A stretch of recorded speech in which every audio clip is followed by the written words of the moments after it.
So Jimmy, you're a busy man. We know this. We're going to cover a lot of the other things that are in your life at the moment and later on in the show. But tell us first of all, perhaps about this achievement where we are now, Tops Gym. Tops were probably the first thing that I personally got involved with. Given the news that I'd got, the injury that I'd got, I needed treatment for the rest of my life. That was very clear, and so Tops played a big part in giving me that. Knowing that I needed it for the rest of my life, it was something I felt that I had to get involved in. And this equipment here that we're seeing, there's a regular gym upstairs and paying customers that are dropping weights above our head at the moment. Yeah. But this is specifically for rehabilitation and helping people like yourselves following injuries of that nature. Yeah, the gym were 30 years old as a gym, and when we took it on, we made the rehabilitation downstairs and normal gym upstairs. But both sets of people combine. There's no alienship here. It's all good. We all stick together. When I was in hospital, I was very, very lucky that I got a physio by the name of Natasha Green, and to this day now, Natasha's the one that formed this centre with us. Like I say, lucky is the word, because she's a fantastic physio. She got me back on my tracks, and she's helped so many other lads and girls. Whoever comes up here, she treats them, and she's fantastic. So that's 11 years on now, following the injury, and this place is now an award-winning, it has to be said. Award-winning, yeah. We won a national award in 2011 for the Gym of the Year, and in 2012 we were awarded the best rehabilitation centre in the country. Fantastic. So yeah, it's proud, very proud. And you've got strong links with the Benevolent Fund, is that right? Yeah. A lot of the lads that's had injuries through rugby league, John Powers, Pete Stevenson, Carl Dakers, Ryan Glynn recently. They've all come through here. We all get together in here. We have treatment here and train here, and it's a good gathering. It brings the lads back together. Your gym provides rehabilitation facilities, the sort of thing that you needed when following your injury, and obviously for people who are in that situation now. Absolutely.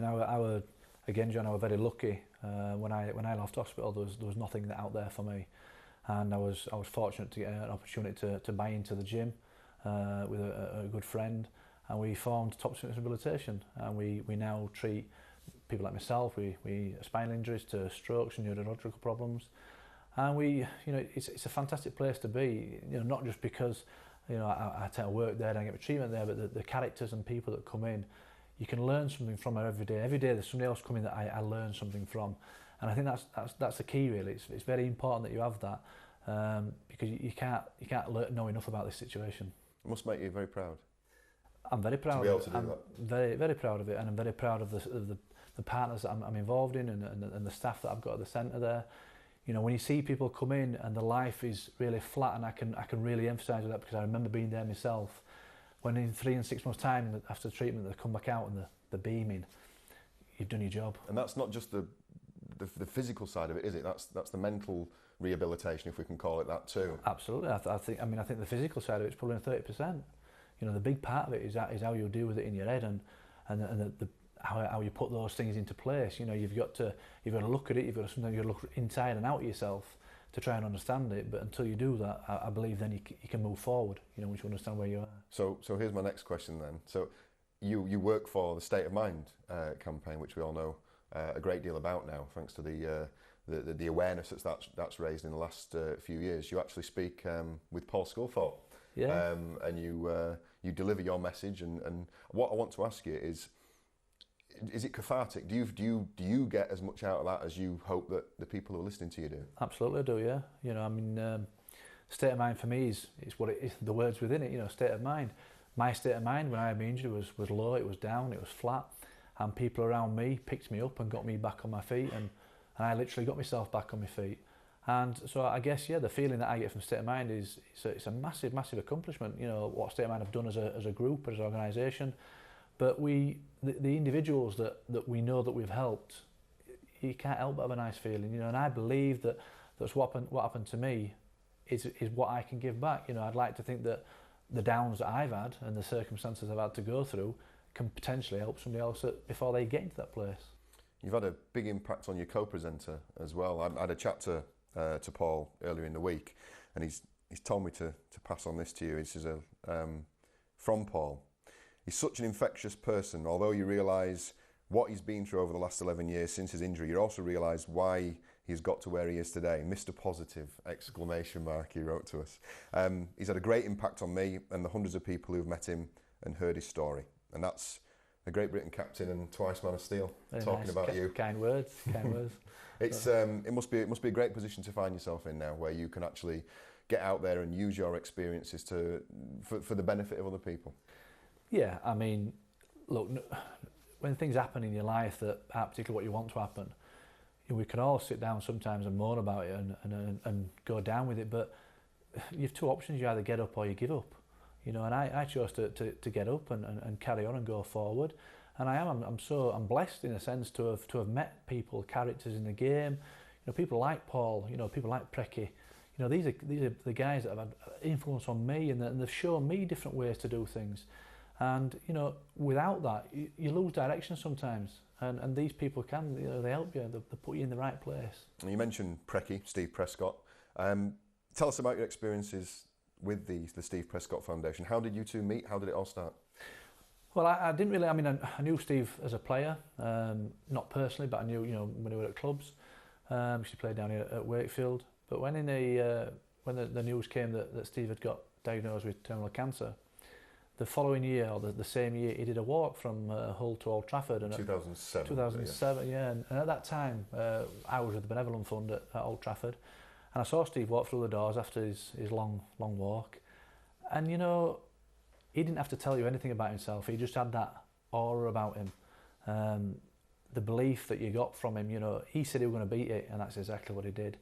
And I defy anybody that could go against that. The measure of a man to me is not particularly what you do. It's just how you do things, how you look at things. And Steve just had this thing of, he never had to ask you to do anything. You automatically wanted to do it with him. And you've done some grueling and exciting and very different challenges along the way as part of that fundraising for it. Tell us about the quadrathon, for example. That was in the lead up to the grand final a couple of years ago. The quadrathon were probably one of the hardest ones we've done, to be honest, and we've done some crazy stuff. But certainly the quadrathon was unmarked territory. So the idea was to deliver the match day ball for the grand final? We were going to bring the ball to Old Trafford for them to kick off with. But obviously 48 hours prior to that, we started off in Hull, where we were supposed to swim the Humber, but due to the current and different things, we couldn't do it. So we had to go to an open lake, and we swam a mile in there. It was quite cold by the time we were going out, and then we all got dressed and ready on our bikes, and I were on my quad bike, which I use for the cycle side of things, and we set off from Hull to get over into Liverpool. But the weather took its turn for its worst, and we stopped at Wakefield about midnight, and we got to Saddleworth Moor for about 2:30, and the rain came down in absolute torrents, and it was like little pellets hitting us. Horrendous, the hardest thing I've ever done. But you succeeded, as you did with all the challenges that you undertook, and Steve was able to deliver the match ball. Absolutely. For the game. What are your thoughts on Steve? Obviously, he's passing late last year, and specifically, if I can ask you about the groundswell of support for the renaming or retitling of the Man of Steel award. I think to answer how it felt, John, initially was, for me, Steve was unbreakable. He was superhuman. Even though he had cancer, you never saw it that way. So when the news came that he was, I knew he'd been poorly, but when the news came that he'd passed, I honestly couldn't believe it, to be honest. It was a very, very sad day. But he'd done what he set out to do, and that was to beat cancer, and that's exactly what he did. So for me, I think, the Steve Prescott Man of Steel award, absolutely, why not? You couldn't get a better fitting bloke for it, to be honest. And for you personally now, I think, again, are you 40? Forgive me for saying now. 40 in January. 40 in January. And you'd said that you were going to try 40 events this year to celebrate your 40th birthday. Well, let me. I want to try to find the right words to frame the question. Why? Why 40? 40 seems a round number. Four's a round number. Yeah, I guess it is. I haven't done them yet, so and there's a lot of work to get into them.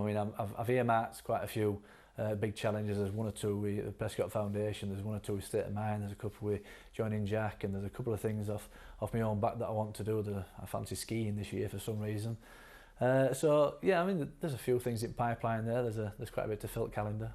But ultimately, these challenges, and they're for a great cause, they raise lots of money, but in your life, in your personal life, these are small steps You have a family, Lucy and the 2 kids, and you've said to me that they're your 2 greatest achievements, your 2 children. But you have an ultimate goal, don't you? Yeah, I mean, John, I mean, my kids they're everything for me. But yeah, my ultimate goal is that I'll play again. I'll finish the game I started somehow. You don't know how long that takes? Don't care how long it takes, but I'll do it. Well, I'll tell you what, there'll be plenty of people out there cheering you on when you can pull those boots on. I think there'll be a lot of people not wanting to do it as well. I can't imagine my parents being right happy about it. But look, you've got to have goals. You've got to have dreams, and there's one for me. I don't think anybody would question it, Jimmy. No, not at all. Well, all that remains for me to say is thank you very much. It's been a real privilege, a real pleasure for me to speak to you today and to help share your story with everybody at home. Thank you, John. Thanks very much. Cheers, Paul. Cheers. Thank you. Jimmy Gittins there, and Jimmy would like to dedicate that interview to his friend, the late Steve Prescott, MBE. Steve's name will be on the Man of Steel Award from this year onwards. And next time on Super League Superstars, we interview the current holder of that trophy. I fell into a bit of an attitude where, I'll get a job and I'll just get my rugby wage on top and, I'll live pretty comfy. And that's what I did for a bit, and then, my mum's pushed me a bit and... What did she say? What did she say to you? She just pretty much told me I need to grow up and knuckle down, and I did that for a while, and it probably stood me in good stead for getting to where I wanted to be, because the years that I was in National League, I probably wasn't, a true professional in what I did. I drank a lot, went out a lot and things like that, but I couldn't actually get the consistency that I wanted until, people sat me down and told me what I need to do, and I've done that.